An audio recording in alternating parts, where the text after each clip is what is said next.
C'est un autre monde quand on fait des salles combles, on passe sur les chaînes locales, les gens ils nous reconnaissent dans la rue, on signe des autographes, on prend des photos.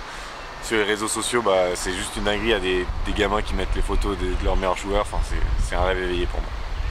Sofia, donc c'était une pige de combien de mois, rappelle-le-nous? J'ai signé pour 4 mois, au final en 3 mois et demi plus ou moins, ça s'est fini rapidement. Par contre c'était un rythme de malade, on faisait 2 matchs semaine.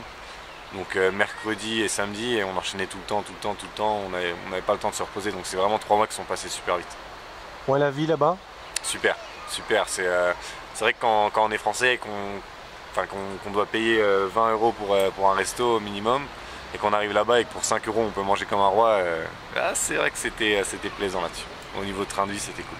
Le climat aussi? Le climat, ça va, il faisait pas, c'est un peu comme les Vosges. Bon, des fois il y a des chutes de température, je me rappelle là au moment du vent venu de Sibérie, on était à 17 degrés, tout le monde en terrasse, et 2 jours après il y avait 20 cm de neige, -5. Bon, alors il y a une ferveur populaire extraordinaire dans ce pays, c'est un peu l'image des pays de l'Est, il y a un peu une petite folie, c'est un peu démesuré. C'est ça, ouais. C'est des pays qui aiment le sport, c'est des pays sportifs, donc ils sont vraiment derrière leurs sportifs préférés. Et puis moi qui arrivais un peu en France, j'étais un peu leur petite mascotte. Enfin, ils étaient contents, j'étais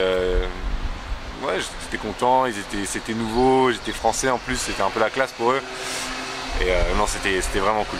Est-ce qu'il y a une petite anecdote, quelqu'un qui est venu te demander un autographe ou faire un selfie ou je ne sais quoi? Oui, après ce qui était drôle, c'est qu'après chaque match, tout le monde venait sur le terrain, ils prenaient des photos, on signait des autographes, et moi je me rappelle, c'était 2 semaines après être rentré, il y a un taxi qui m'arrête dans la rue, donc je me dis, oh là, je comprends pas ce qu'il me raconte, donc, et il baragume 2-3 mots en français, et il me dit merci et bravo pour le match, et là j'ai compris que c'était un fan, quoi. C'est ouf de se faire arrêter dans la rue comme ça, et puis d'être encouragé, quoi, par les gens de la ville.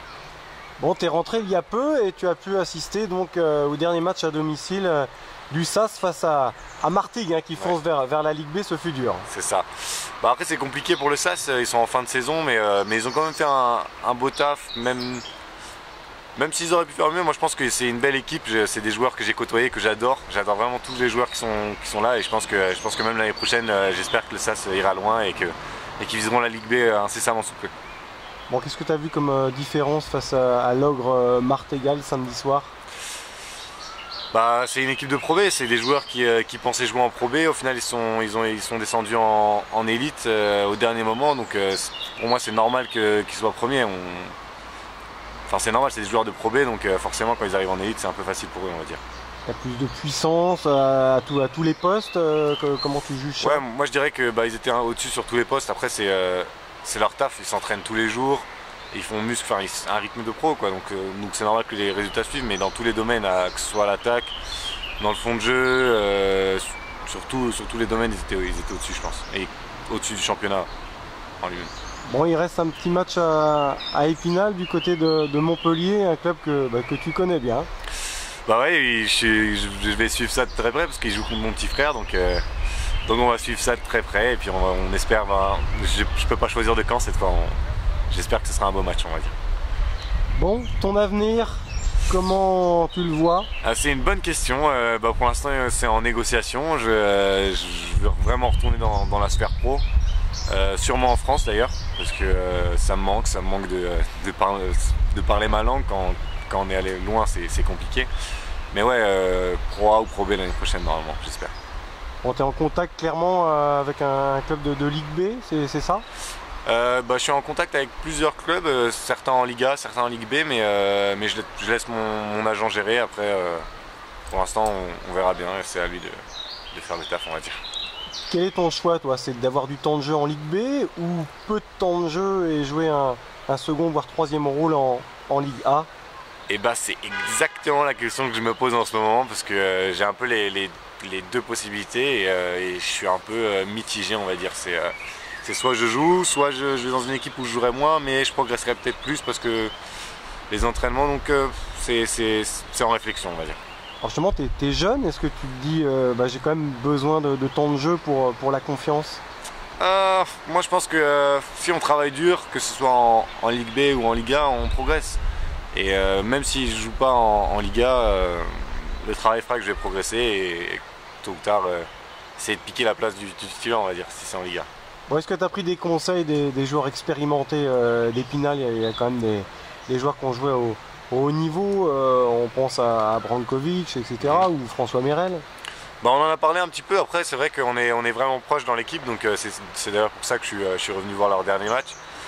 Et on en parle un petit peu mais pas trop parce que c'est la fin d'année, pour eux c'est compliqué aussi. C'est un peu la période compliquée pour tout le monde, personne ne sait trop ce qu'il va faire l'année prochaine, donc on verra bien. Mais ouais, j'en ai parlé avec eux. Vous avez fait la fête un petit peu hier soir? Un petit peu, mais bon c'est normal, il faut fêter les départs parce qu'il y a Hugo qui a pris sa retraite au niveau du volley. Et du coup on a fêté ça et c'était un grand merci à lui, j'ai passé 2 ans avec lui. Et je lui passe un petit mot, mais c'était vraiment 2 années mémorables, on va dire. On était ensemble en chambre.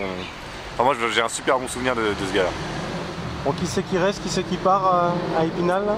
Bonne question, bah ça, il faudra voir avec le coach. J'ai pas le droit d'en dire plus. Bon, on te reverra bientôt à Épinal, c'est ça? Il y a un BTS à passer, mais tu peux le passer qu'en partie, c'est ça? C'est ça, en fait, c'est un peu compliqué vu que j'ai été absent. Je peux pas valider tout, donc je validerai qu'une partie normalement. Et puis on croise les doigts, et puis l'année prochaine, on validera le reste. Voilà, c'est le fameux stage qui te manque pour compléter ta formation. C'est ça. Donc tu t'es lancé dans le business quand même, tu peux en parler un petit peu? Bah oui, je vais pas trop épiloguer là-dessus, mais je pense qu'un volleyeur, ça se doit de se préparer pour l'avenir et avoir toujours cette double formation un peu professionnelle et sportive. Et du coup, je me suis un peu lancé dans l'e-commerce. J'ai lancé mon agence de marketing digital et ça marche plutôt pas mal, on verra la suite.